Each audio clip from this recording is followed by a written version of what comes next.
માળિયાહાટીના લીમડા ચોક ગરબી મંડળે શહેરનું ગૌરવ વધાર્યું। જિલ્લા રાસ ગરબા સ્પર્ધામાં માળિયાહાટીના લીમડા ચોક ગરબી મંડળ ફરીવાર પ્રથમ ક્રમે આવ્યું છે। સમગ્ર શહેરનું ગૌરવ વધાર્યું છે।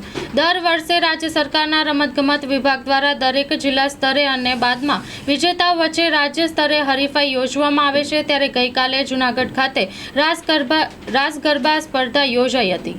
Story report by Pratap Sisodia, Maliyahatina. જિલ્લા રાસ ગરબા સ્પર્ધામાં જે અમે ભાગ લીધો હતો એમનું પરિણામ જાહેર થયું છે। સૌ પ્રથમ નંબર શ્રી હાટી ક્ષત્રિય લીમડા ચોક દાંડિયા રાસ ગ્રુપ વિજેતા બન્યું। એમનો અમે આનંદ મનાવ્યો, સાથે સાથે ઉત્સાહ ફટાકિયા ફોડી અને જે જશ્ન મનાવ્યો, માતાજીના આશીર્વાદ લીધા।